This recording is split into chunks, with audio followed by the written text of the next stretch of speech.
전국민 부자 만들기 프로젝트 반갑습니다. 신상호입니다.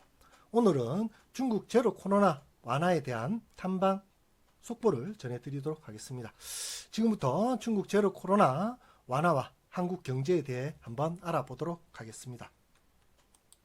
먼저 금융시장이 모처럼 안정을 되찾고 있는데 월 초부터 해서 중국 제로 코로나 완화 기대가 부상하면서 중국 당국이 내년 3월을 목표로 코로나19 그 봉쇄 완화를 검토한다는 이야기, 그죠? 이런 게 조성되면서 루머가 아마 퍼졌습니다. 그런데 이에 중국 국가위성건강관리위원회는 공식 브리핑에서 중국 방역 정책의 단기적인 변화 가능성을 일축했죠. 그러면서 아마 좀 방역 정책 완화 기대감을 좀 막았는데 그대로 근데 지금 시장은 벌써 유지를 하고 있죠. 그래서 이게 금융시장에 이를 선반영하고 있다. 이렇게 보시면 될 것 같아요.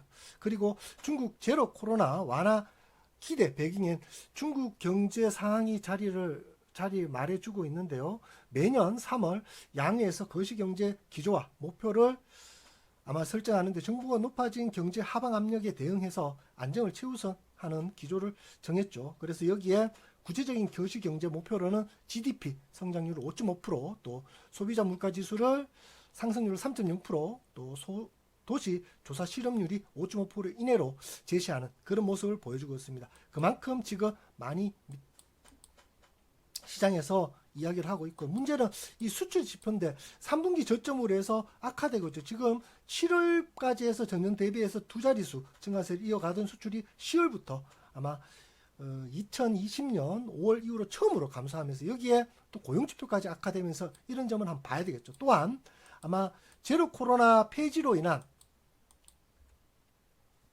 여건도 하나둘씩 이제 형성되고 있습니다. 우선 2회 이상의 백신을 접종한 인구 비율이 89%로 대부분 인구가 백신 접종을 완료했고요. 올해 초부터 해서 또 부스터샷 접종까지 시행해 전체 인구의 한 57%가 추가 접종을 마무리했습니다. 그래서 이 코로나 치료제 도입과 함께 중국산 코로나 치료제 아주딘이 8월부터 판매된다면 충분히 또 좋아지지 않을까 이렇게 보여집니다. 그래서 아마 중국 내에 있는 아마 중국 제로 코로나 완화 시 중국의 수출이 아마 그 GDP 대비해서 한 10% 정도 상승해서 압도적으로 하죠. 아마 그래서 여기에 한국을 비롯한 아시아 지역의 수혜가 될 것으로 보여지고, 여기에 또 시진핑 상년임이 확정된 이후 서방 국가들이 아마 중국식 사회주의 또는 G2 분쟁 심화 경계 속에서 중국 투자 비중을 줄이고 또 여기에 또 한국 대안으로 볼 수 있지 않을까 이렇게 보여집니다. 그래서